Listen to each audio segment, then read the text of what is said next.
So welcome back everybody to the interview with Una Kehoe on self-care. We did a really good part one, so if you haven't listened to that, I would recommend that you go back and do that. And welcome back to you, Una. Thanks again for joining me today to talk about self-care. Thank you, Caroline. Great. So we're going to continue on from where we were talking in part one, and with the next questions that I'd like to ask you, if that's okay. Yes. So many of the listeners are really busy and in a lot of times time deprived. So taking care of themselves is one of the last things that they seem to be able to focus on. Would you have any tips on how they can incorporate their self-care into their life easily and effectively? Okay, so a few tips that can be done every day for the busy, time deprived person would be one, practice some breathing exercises. Mm-hmm. It's a really good way to do some meditation during the day. Yeah. It doesn't have to be for any huge length of time. You can do it for 2 minutes or 5 minutes. Now, it might sound simple, but it does actually work. Yeah. Another tip here is to stop what you're doing. Put everything down for a minute or two each day, Mm-hmm. and just check in with yourself. Ask yourself how you're actually doing. Mm-hmm. Because really what this does is this actually stops the build-up of stress, which would otherwise be much harder to deal with at the end of the day. Yeah. So it's kind of giving yourself a message as well that, look, I'm checking in here to see how I'm doing at any time of the day. Mm-hmm. Again, it's not going to take a huge amount of time out of this busy, time-deprived person's day. So, Yeah. these small little tips. Going for a walk is another one. Mm-hmm. Even if it's taking the stairs instead of the lift, Mm-hmm. it's just getting that bit of exercise.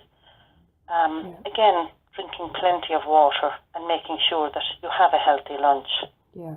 But I suppose if I was to give one main tip today, Caroline, it would be the digital downtime. Yes. We're connected every minute of our working day. The studies out there now estimate that we actually check our phones 150 times a day. Now, Oh my I actually God. think it's more, believe it or not. Yeah. Yeah, so a period away from social media is vital for peace of mind. Absolutely. And basically all these tips are about remembering yourself during the day. This is you. It's giving yourself a positive message that you care about yourself. Yeah, that's fantastic. A couple of things there just to point out that you talked about, or to pick up on, I should say, is remembering yourself. You just said that there, I wrote that down. That's exactly what this is all about. And I think, like you said, these things that you've suggested there's no way that somebody wouldn't have the couple of minutes to do these little things.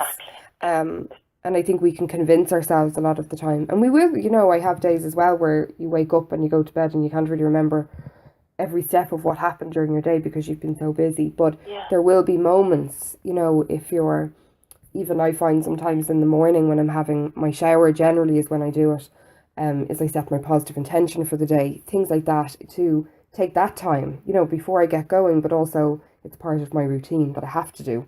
So I think that's brilliant. And as well as the walking, the breathing, really, really recommend that as well. And you can do that at your desk and work. You can do that in the car. Caroline, or you can do it on your way to work, on the train or on the Lewis, or even if you're walking, you can actually concentrate on your breathing. Yeah, so it's something, and I think that one is brilliant because it can, ground you and centre yourself again. But the digital downtime is definitely something I really agree with as well. And I know for myself, I'm so bad. Well, obviously, I work online, if you want to say so. I'm constantly on it.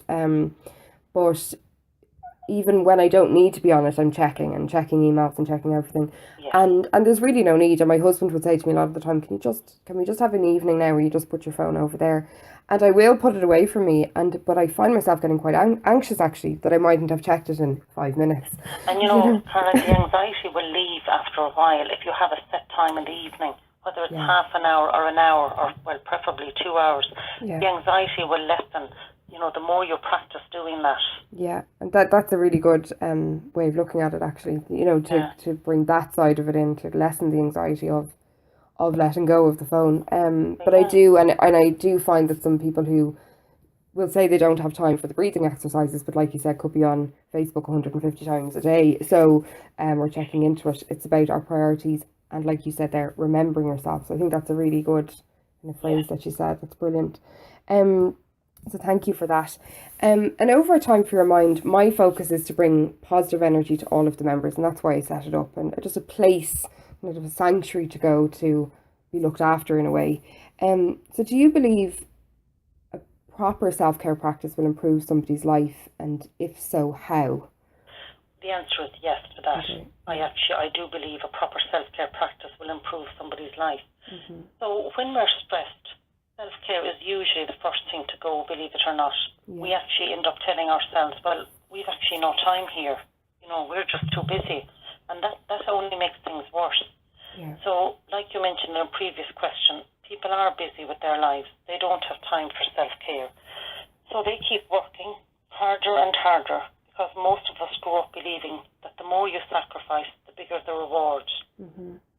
Now, it's actually easy to take this, hard work pays off a bit too far, to the point that it actually becomes counterproductive. Yeah. So, really what happens then is that the abilities that you have become worn out, and your skills, they won't be as sharp, definitely. Yeah. And you might actually lose a bit of focus. So, you might think you're still working hard, and you probably are, but you're not working efficiently. So this is where self-care comes in. Yeah. And, it actually does. It does make you work better. You make better progress if you include self-care. And there's a few reasons for this. Self-care prevents work overload. We've all been there, where you push yourself to the point that you can't take any more. So you just give up. Yeah. So self-care actually avoids you getting to that point. It can also reduce negative effects of stress. So, we talk about stress, and a small amount of stress actually serves a purpose, yeah. But after a while, it breaks us down. It pulls at the mind and the body. Mm-hmm. So taking care of yourself means, getting your stress to kind of come back, basically. You don't want it to take over so that you can't actually function. Yeah. And again, studies have actually showed that self-care is actually great for helping you to improve your performance. And I suppose, Caroline, you and I know that this is where we all want to be. Yeah. This is what we want at the end of the day, to be able to perform better and probably healthier. Yeah, absolutely. Yeah, absolutely. And I had a conversation with a family member over Christmas who would have a lot of stress at the moment, just with different things in their life, and they were telling me that they were driving, say, from A to B, and when they got to B, didn't even remember the journey at all. Were so taken out of their head with a lot of stress and thinking about others, and didn't remember the car journey, and got a bit of a shock when they got there that they didn't actually remember the journey there, because they thought, what if I had had a crash, or was I so distracted that I wasn't paying attention? Things like that. Yeah. And really realised that their tiredness, and like you said, their focus was completely taken into everything else rather than themselves in that moment, particularly being in the car when you have to be alert. So when I was listening to that person, I thought, God, their energy is totally depleted. Everything you just mentioned there, they're not performing effectively enough for themselves. So it's kind of scary, isn't it? When somebody has no memory of actually taking a journey. Yeah, absolutely. And just on autopilot, and I know this happens a lot for people as well, but I think everything you described there is really great in terms of understanding why it can improve your life, if you do look after yourself better. And while we're all different and we definitely all have different stresses, are there any common areas you see time and time again where self-care is lacking? I suppose I would actually have two common areas where self-care is lacking. Yeah. One of them would be the workplace. Yeah. Particularly in today's environment. Mm-hmm. People are actually, I'm amazed that people are putting in 40, 60-hour weeks, 70-hour weeks sometimes. Yeah. And they have no self-care in place. No. So every spare moment that they think they might have is either used catching up on emails or making phone calls. Yeah. And they actually have convinced themselves that, they have no time for self-care. Mm-hmm. So, and in the previous section that we did there, we see the importance of putting self-care in place. Yeah. And another common area is, we care for others. Mm-hmm. We all do it. I mean, we look after the children, we put them first. We might put our parents first, or our partner, or whatever. Yeah. And sometimes we can do it to the point where we're actually neglecting ourselves. Yeah. So I think allowing time for ourselves in situations like this While it can be difficult, it's really important to put in boundaries here. Yeah. So that then you're allowing time for yourself. And the reason for that is that you can build up your reserves again, your depleted energy reserves. Yeah. And, that's what keeps us healthy. That's what keeps us both physically and mentally healthy, really, at the end of the day. Yeah. I suppose what I'm saying here is that, even though we all are different, you're right about that. That was your question, and we all have different stresses. Yeah. But the common denominator here is that if we don't practice self-care, we're actually all at risk. We're all at the same risk of burnout. That's it. That's absolutely it.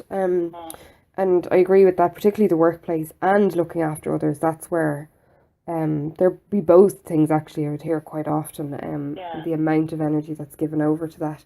And like you said there, you'll end up being depleted again, and it's important to put those boundaries in place. And I think as well, it would be great when people are taking time out to, take half an hour a day or an hour a week even. But like you said, I'm just repeating this again for people, just even the simple, take 1 or 2 minutes just to check in with yourself during the day, or the breathing exercise at any point during the day. If that's all that people can start with, I think it'd be fantastic. And it can go from there, as the more of their value builds up, the more they'll want to care about themselves, and the more that they'll put that in place. And I do think, I'm probably going to sound harsh now, but it is so important, and we make so many excuses for why it's not there. But at the end of the day, sorry to interrupt there, but I actually think another important factor there is that when we say about, people do make excuses and they say they don't have the time. I think another factor there is that we actually, I think in the environment again, we actually have a complex about this busyness, that we need always to be busy. Yeah. And, most of us do have the time in our day. We could actually, you're so right when you say we could actually devote a few simple relaxation techniques. We could just put them in place. Yeah. Otherwise, it's like, okay, I've always something to do. I have to be busy. There's always somebody who needs my attention. Yeah. So, we don't actually get a lot of support out there in the culture that we work in. It's not like people insist that we take time out every day. There's no bell that rings at 12 or at 6 to say, listen, everybody put down what you're doing. Yeah. So it's really kind of up to us to put that in place. Absolutely. Two things I just wanted to say on that. So one of the things I did, and I shared this in the Facebook group, was I showed my own alarm or timers on my phone. So I would start off like 8 o'clock meditation or 5-minute meditation. Oh, well done. 11 o'clock positive intention, 1 o'clock check in with myself, 6 o'clock walk. That's really good. And what it does is, like, my alarm rings as a reminder, and I think it's a really good idea for and sometimes I'll be honest, I'm in the middle of something and I can't do what I've done, but the reminder is there. It's set up, it goes off every day, and I see it, and I'd highly recommend people to do that as well. I'll share the post again on Facebook, but and you can do it, it's around your own time and the things that you want to do.